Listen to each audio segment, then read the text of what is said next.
Hello friends, आज का अपना टॉपिक है राजस्थान में किसान आंदोलन। तो किसान आंदोलन स्टार्ट करने से पहले हम ये देखते हैं कि राजस्थान में जो पहले भूमि थी वो दो भागों में डिवाइड थी, खालसा भूमि और जागीरदारी भूमि।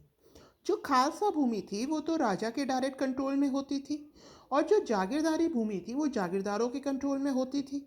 अब जागीरदारों से ऊपर कौन है? राजा। और राजा से ऊपर कौन थे? अंग्रेज। संधियां हो चुकी थी। और इधर जो खालसा भूमि थी वो खालसा भूमि किसके नियंत्रण में थी? राजा के नियंत्रण में। और राजा के ऊपर कौन थे? अंग्रेज थे। अब क्या था? अब देखिए, दोहरा और तीरा नियंत्रण हो गया किसानों के ऊपर। दूसरा, इनसे अनावश्यक भू राजस्व लिया जाने लगा। ठीक है, और अनावश्यक लाग बाग लगाए जाने लगी, इनसे बेगार ली जाने लगी।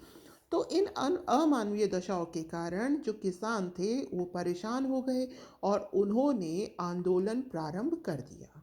तो राजस्थान में जो सबसे पहला आंदोलन, किसान आंदोलन प्रारंभ हुआ, वो बिजोलिया किसान आंदोलन प्रारंभ हुआ। उस समय जो बिजोलिया था वो उदयपुर के अंडर में आता था। वर्तमान में जो बिजोलिया है यह भीलवाड़ा में आता है। अब हम चलते हैं कि बिजोलिया किसान आंदोलन 3 चरणों में हुआ। प्रथम चरण 1857 से 1916, जिसका नेतृत्व किसने किया? साधु सीताराम दास ने। द्वितीय चरण 1916 से 1923, विजय सिंह पथिक ने इसका नेतृत्व किया। तृतीय चरण 1923 से 1940, माणिक्यलाल वर्मा ने इसका नेतृत्व किया।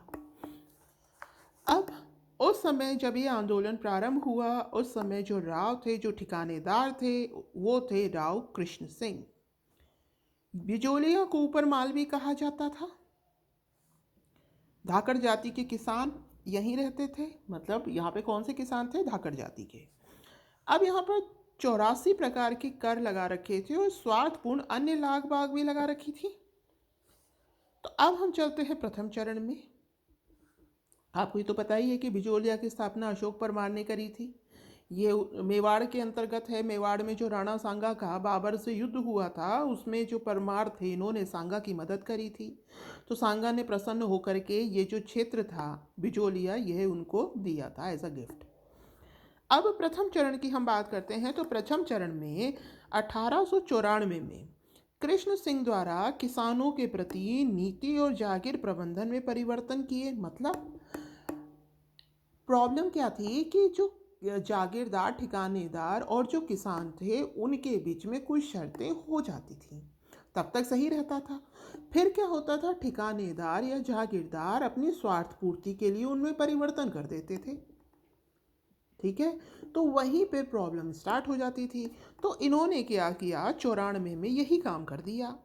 जो जागीर प्रबंधन था उसमें परिवर्तन कर दिया। तो अब जो किसान थे वो व्यथित होने लगे। तो 1857 में गिरधारीपुर गांव में एक मृत्यु भोज का आयोजन हो रखा था।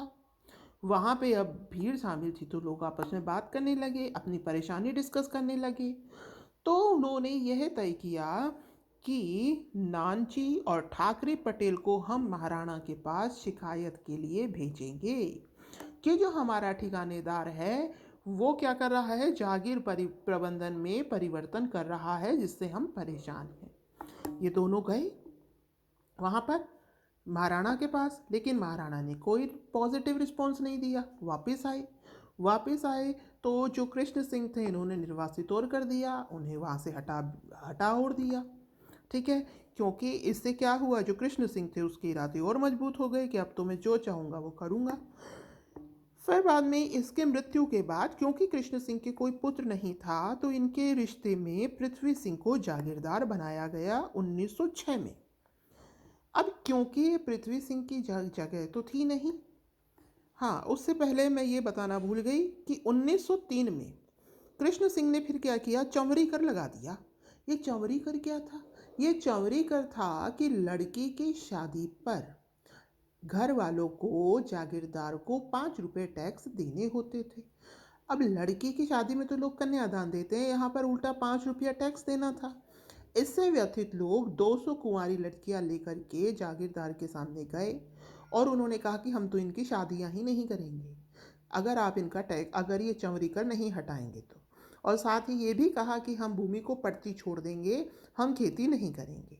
फिर जागीरदार ने चमड़ी कर भी हटाया और उन्होंने जो भू राजस्व था वो 1/2 की जगह 2/5 कर दिया। फिर इसकी मृत्यु के बाद में 1906 में पृथ्वी सिंह जागीरदार बना, जो इनका रिश्तेदार था भरतपुर की तरफ का। इन्होंने नया कर लगा दिया, तलवार बंधाई। यह क्या था?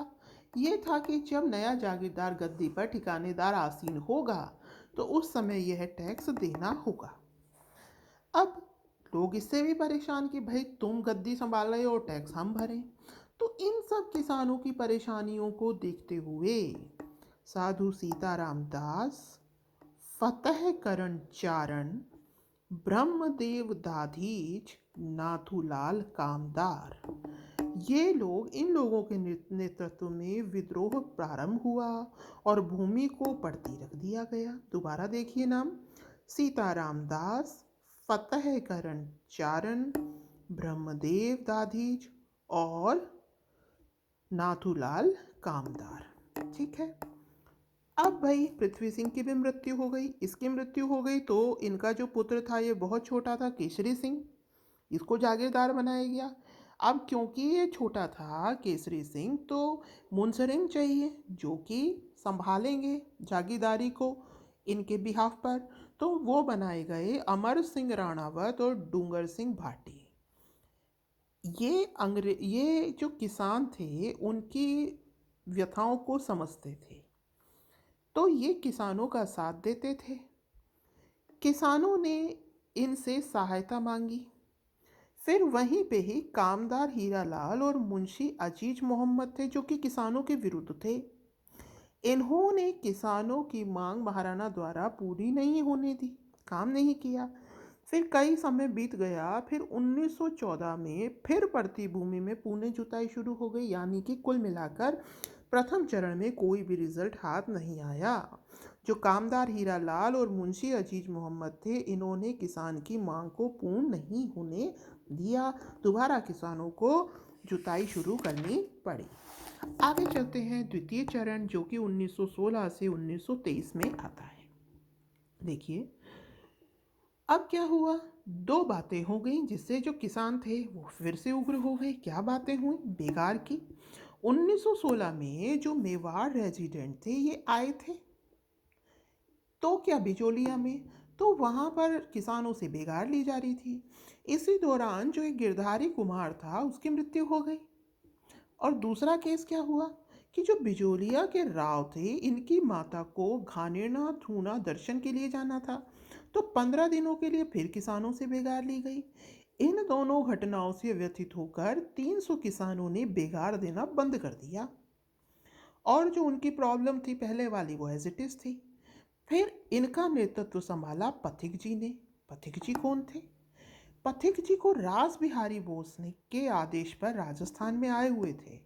चित्तौड़ के ओछड़े गांव में गोपाल सिंह के यहाँ ठहरे हुए थे अंग्रेजों से बचकर।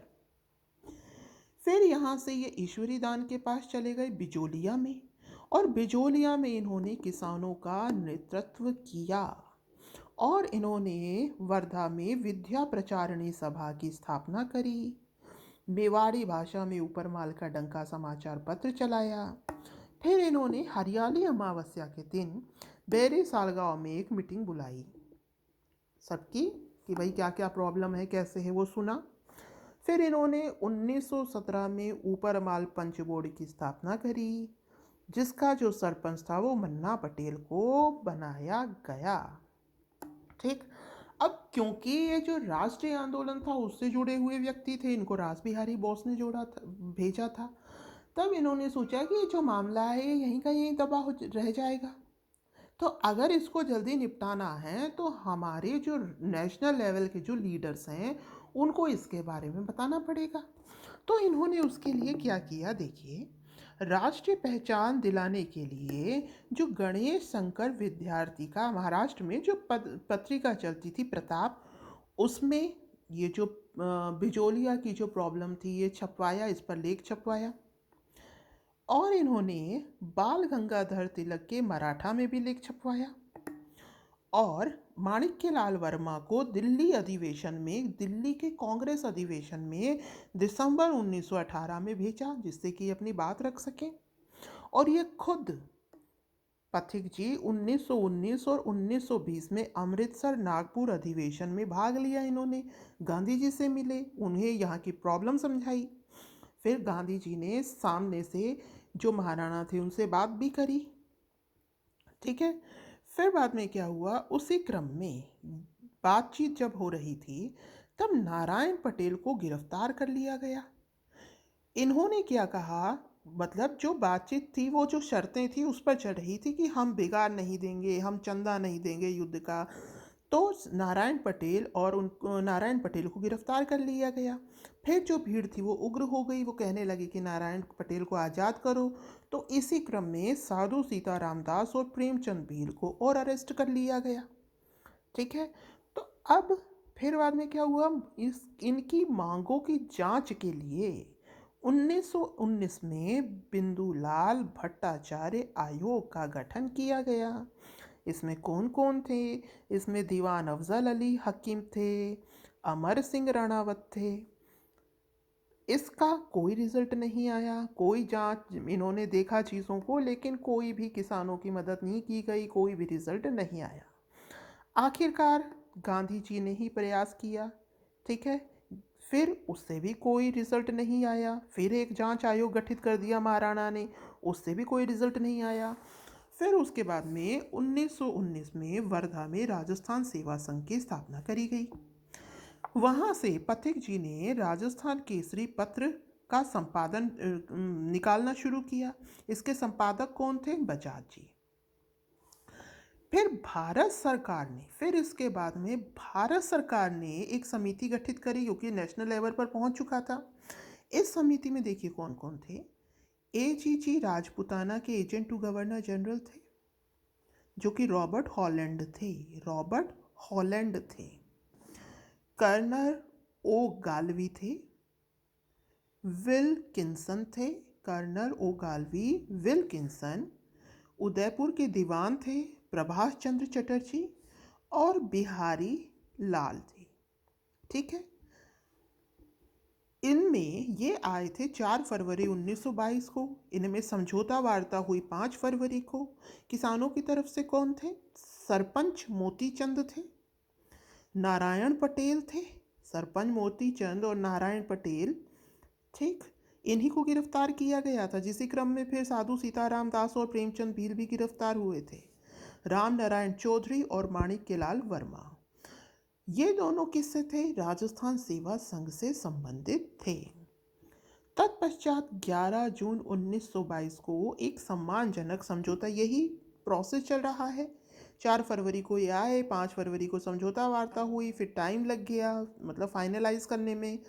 तो फिर 11 जून 1922 को सम्मानजनक समझौता हुआ। इसमें जो बंदोबस्त कर है और जो लगान है, बंदोबस्त कर की बात की गई और लगान की बात की गई कि ये नकदी में लिया जाएगा। अब आता है तृतीय चरण। तृतीय चरण में क्या हुआ कि जो पथिक जी थे ये बेंगू किसान आंदोलन से भी जुड़े हुए थे। तो बेंगू किसान आंदोलन के तहत पथिक जी को 5 वर्ष के लिए कैद कर दिया गया। तो अब यहाँ कौन संभालेगा, यहाँ संभालेंगे माणिक्यलाल वर्मा जी। तो माणिक्यलाल वर्मा जी यहाँ संभालने लगे, जो आंदोलन था उनकी बागडोर उनके हाथ में आ गई। उसी दौरान बिजोलिया में अतिवृष्टि और अनावृष्टि से फसलें खराब हो गई, लेकिन उसके बाद भी लाग बागे एज इट इज इवन और बढ़ गई, बेगार ली ही जा रही थी, ठीक है। फिर बाद में किसानों की शिकायत पर जनवरी 1927 में ट्रेंच आई।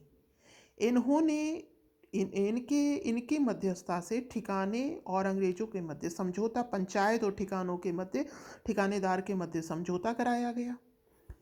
फिर उससे भी क्या रिजल्ट निकलना था, कुछ नहीं।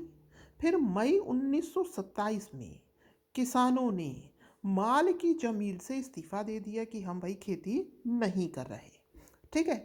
अब इस्तीफा दे दिया। इनके लीडर कौन थे, इनके लीडर कौन थे भाई, इनके लीडर थे माणिक्यलाल वर्मा इस समय। तो फिर अब क्या किया जाएगा, माणिक्यलाल वर्मा को अरेस्ट कर लिया गया। और उधर जो पथिक जी थे, है ना, उन्हें वो तो रिहा हो चुके थे, 5 साल कैद की सज़ा में गए थे। यहाँ पर आकर उन्होंने ये कहा था, ये जो मामला था ये बिगड़ गया था। किसानों ने कहा कि हम माल की ज़मीन से इस्तीफ़ा दे रहे हैं, कहे कि हमें नहीं करना। किसानों ने सोचा कि जो ठिकानेदार है उसको कोई ख़रीदार नहीं मिलेगा ज़मीन का, है ना? लेकिन ठिकानेदार ने क्या किया, वो उसको ख़रीदार मिल गए, उसने ज़मीन बेच दी। तो फाइनली क्या हुआ, जो पथिक जी थे वो इससे पृथक हो गए। अब आंदोलन में कौन गए? जेल में तो माणिक्यलाल वर्मा हैं, पथिक जी भी अलग हो गए। अब जुड़ते हैं जमनालाल बजाज और हरिभाऊ उपाध्याय। जमनालाल बजाज तो गांधी जी के पांचवें पुत्र कहलाते ही हैं। अब 20 जुलाई 1931 में बजाज जी ने मुलाकात करी सुखदेव प्रसाद, ये दीवान थे मेवाड़ के, और महाराणा से। उन्होंने कहा भाई इस केस को सॉल्व कीजिए। फिर मांगे स्वीकार की गईं।